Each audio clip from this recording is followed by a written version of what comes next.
নমস্কাৰ কৰ্মচাৰী আৰু পেঞ্চনৰ কাৰণে ভাল খবৰ আগন্তুক জানুৱাৰী 2025ত পুনৰ বৃদ্ধি পাব কৰ্মচাৰীসকলৰ ডিএ গতিকে নতুন বছৰত 4% ডিএ বৃদ্ধিৰ সম্ভাৱনা আছে আৰু তেতিয়া কৰ্মচাৰী আৰু পেঞ্চনাৰসকলৰ উপকৃত হ'ব কৰ্মচাৰীসকলৰ ডিএ বৃদ্ধি হ'ব আৰু পেঞ্চনাৰসকলৰ ডিআৰ বৃদ্ধি হ'ব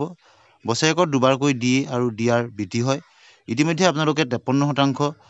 কৈ লাভ কৰি আছে ডিএ আৰু ডিআৰ সেই অনুসৰি জানুৱাৰীত যদি ডিএ আৰু ডিআৰ বৃদ্ধি হয় এপ্ৰিলৰ পৰা কাৰ্যকৰী হ'ব সপ্তম পে কমিশ্যন মোদী চৰকাৰৰ কৰ্মচাৰীৰ বাবে ভাল খবৰ জানুৱাৰীত বৃদ্ধি পাব ডিএ বাঢ়িব দৰমহা 7 পে কমিশ্যন আকৌ কেন্দ্ৰীয় চৰকাৰৰ কৰ্মচাৰীৰ বাবে অতি ভাল খবৰ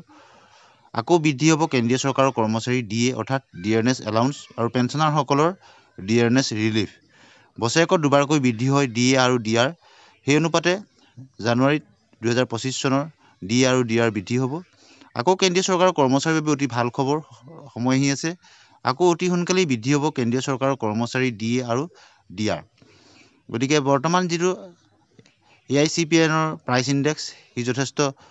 ওপৰত আছে সেই হিচাপত 3 পৰা 4% ডিএ বৃদ্ধি হ'ব অল ইণ্ডিয়া কনজিউমাৰ প্ৰাইচ ইনডেক্সৰ ওপৰত নিৰ্ভৰ কৰি ডিএ বৃদ্ধি পোৱাৰ সম্ভাৱনা আছে বৰ্তমান কেন্দ্ৰীয় চৰকাৰৰ কৰ্মচাৰীয়ে 53% হাৰত ডিএ তেওঁলোকে লাভ কৰি আছে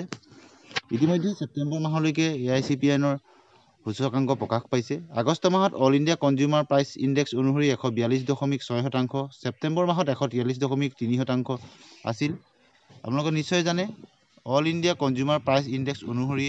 কৰ্মচাৰী আৰু পেঞ্চনাৰসকলৰ ডিএ আৰু ডিআৰ বৃদ্ধি কৰা হয় ইয়াৰ পিছত অক্টোবৰ ৰিপৰ্টে ক'ব যে ডিএ কেনে হ'ব তাৰ পিছত নৱেম্বৰ আৰু ডিচেম্বৰ মাহৰ ৰিপৰ্ট প্ৰকাশ পালে জানুৱাৰীত পুনৰ চৰকাৰে কৰ্মচাৰীসকলৰ কাৰণে ডিএ আৰু পেঞ্চনাৰসকলৰ কাৰণে ডিআৰ বৃদ্ধি কৰিব পৰৱৰ্তী বাজেটত ঘোষণা হ'ব পাৰে অষ্টম বেতন আয়োগ ইয়াৰ বাবে কৰ্মচাৰী সংগঠন আৰু কেন্দ্ৰীয় চৰকাৰৰ মাজত NCGCMৰ মাজত আলোচনা কেইবালানিও চলিছে আৰু ডিচেম্বৰ মাহত পুনৰ এক বৈঠক হোৱাৰ পূৰ্ণ সম্ভাৱনা আছে 2016 চনতে কেন্দ্ৰীয় চৰকাৰৰ কৰ্মচাৰীয়ে সপ্তম বেতন আয়োগ ঘোষণা কৰিছিল আৰু সেই অনুসৰি আগন্তুক 2026 চনত নতুন বেতন আয়োগ ঘোষণা হ'ব পাৰে গতিকে নতুন বেতন আয়োগ ঘোষণা হ'লে কৰ্মচাৰীসকলৰ তেওঁলোকৰ দৰমহা আৰু পেঞ্চন